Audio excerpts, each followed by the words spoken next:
Erwin Tulfo, isa-isay natin hawak sa iyo. Gusto mo? O yung contractor na balik-balik sa office mo, yung contractor sa party, o marami pang iba. Sabi ni Raffy Tulfo, hindi daw sila Malacanang. In other words, hindi sila tuta. Okay. But doon mo makikita yung graduated din experience. Bakit? Kasi si Senator Tito Soto and Senator Raffy Tulfo, at least sila tuta ng Malacanang. Pero si Erwin Tulfo, tuta lang ni Lacson. Hindi siya tuta ng Malacanang. 'Di ba? Kasi nga may hawak sa kanya si Senator Lacson na alam sa kanya.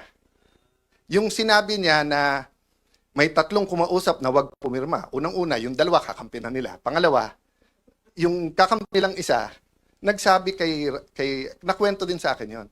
Sinabi kay Erwin, kami ang ginaganito ngayon. Ito ang hawak sa'yo. 1, 2, 3, 4, 5. Isang araw, ikaw gaganon. Kaya nung una, hindi rin pumirma si Erwin. So, yun ang mahirap sa Senado. 24 lang kami. Araw-araw kami nagkwekwentuhan. Minsan nagiinuman pa. Kaya kung magkwekwento kayo, ayusin nyo kwento nyo kasi alam ko rin yung kwento eh. Di ba? Magkwekwento kayo, bitin pa. Oh, yung totoo. Oh, Erwin Tulfo, isa-isay natin hawak sa'yo. Gusto mo?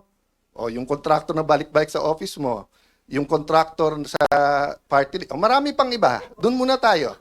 O, marami pang iba. Di ba? Okay. So sabi nung iba, kung sasabihin mong tuta, ano si Senator Lacson? Hindi na po tuta si Senator Lacson, aso na po siya. Matagal na po matagal na eh. Okay. But ano ang ibig ko sabihin sa aso? Anong klase? Iba-iba kasing klase ng aso. Yung kayo po, pagka may utos sa inyo, kayo ay nag-asikaso. Meaning you take care of it. Meron din pong aso-kaso. Ano yung aso-kaso? Tatahol yung aso, kakasuhan. So kung makikita nyo po makikita nyo, ang usual procedure, kaya may affidavit o wala, ang witness itetest mo, huwag mong pababasahin ng affidavit. Kasi baka hindi siya gumawa ng affidavit. Si Senator Lacson, binaliktad niya. Hindi, basahin mo na lang yung affidavit. Hindi, sandali, payagan mo muna ang DOJ, kunin yung witness, gagawin yung affidavit. Pagbalik, basahin mo yung affidavit. Hindi po yun ang sistema. Nasaan yung mga abogado na kahit kakampi nyo sa Pinklawan, yung mga dean ng law school, nakita nyo rin yan eh. Noon time na yun, hindi pa panahon magsalita. Kasi akala natin, tama yung pupuntahan. Hindi eh. It's selective justice and some of it's not justice. Yung iba doon, invento. That's why naiintindihan ko yung sakit nung isa. Nasabi niya, inosente ako pa kakasuhan, plunder pa. Diba? So I won't go there because I don't wanna talk about that now. And pasensya na po kayo. Minsan pa kasi sa putikan yung away, so mapuputikan ka talaga, babato ka rin sa putik. But that doesn't mean as Christians, mag-iimbento tayo. We will use money, we will use PR, we will use etc. Diba? So pasensya na po kayo kung minsan kailangan kong sagutin. Tactical yon.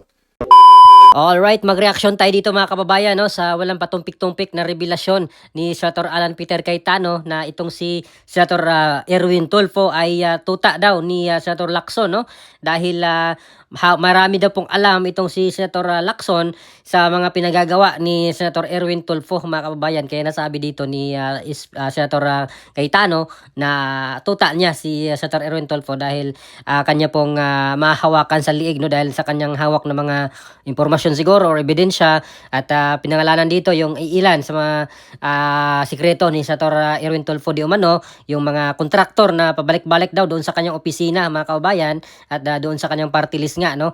At medyo na-intriga nga tayo dito ng very light no mga kababayan sa revelasyon nga ni Senator Cayetano patungkol doon sa nalalaman ni Senator Lacson sa mga pinagagawa no or sikreto ni Senator Erwin Tulfo mga kababayan. So ilan lamang yung sinabi or binanggit ni Senator Alan no doon sa pag-usap ng mga kontraktor or sa pabalik-balik daw ng mga kontraktor doon sa opisina ni Senator Erwin Tulfo mga kababayan. So sana ay sabihin na rin lahat no ni Senator Cayetano kung ano pa yung kanilang mga nalalaman na mga sikreto na ginagawa ngayon doon sa mga kasama niyang senador lalo na doon sa kabilang grupo mga kababayan na talagang masasabi natin na hindi pa tapos ang laban, no? Hindi pa tapos ang parinigan, hindi pa tapos ang patutsadahan dahil nga dito nakuha naman nila yung liderato, no, ng Senado. Sila na yung may hawak ng liderato at si Senator Lacson ay bumanat na may bagong banat nga kay SP Cayetano or Senator Alan Peter Cayetano at sinagot naman dito ni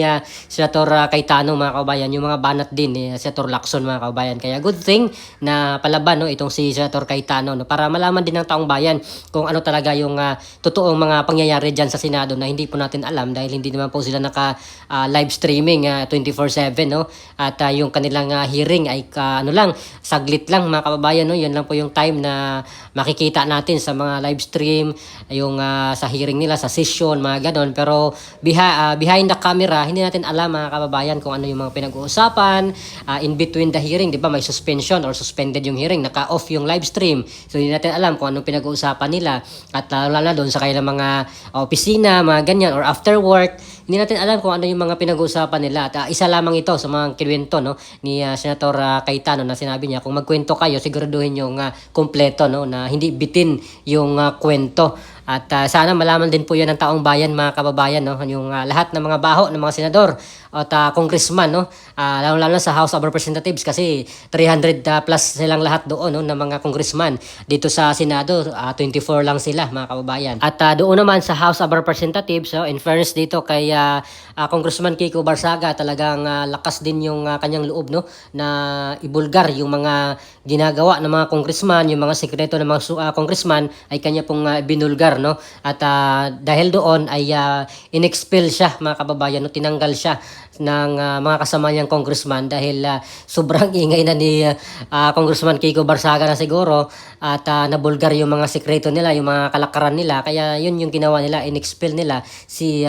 Congressman Kiko Barsaga, no. At si Congressman Leandro Leviste rin ay so far ay talagang anti-corruption din po siya at talagang vocal din po yung kanyang pagkontra, no, dito sa mga ginagawa ngayon dito sa liderato ng House of Representatives, yung mga bonuses na tinatanggap ng mga congressman doon sa mga pirma doon sa impeachment laban kay BP Sara, mga ganon. Binubulgar niya kung magkano yung tinatanggap, no, ng mga bonuses ng mga congressman, mga kababayan. At balik tayo dito sa Senado, mga kababayan, no. At makikita naman natin na itong bangayan ngayon ay hindi pa talaga natatapos. At abangan natin yung magiging sagot dito nila Erwin Tulfo, nila Lacson sa patutsada or sa banat ngayon, no, sa binulgar sa ni-reveal ni Senator Alan Peter Cayetano patungkol doon sa mga informasyon na hawak ni Senator Lacson. Kaya sinabi niyang tuta ni Senator Lacson nga itong si Senator Erwin Tulfo, no. Pero itong si Tito Soto at si Raffy Tulfo ay tuta daw po talaga ng Malacanang, mga kababayan, no. At makailang beses na daw po yan nag-meeting nga doon sa Malacanang yan. So sana malaman din natin kung ano yung pinagmi-meetingan, no, nila sa Malacanang, mga kababayan.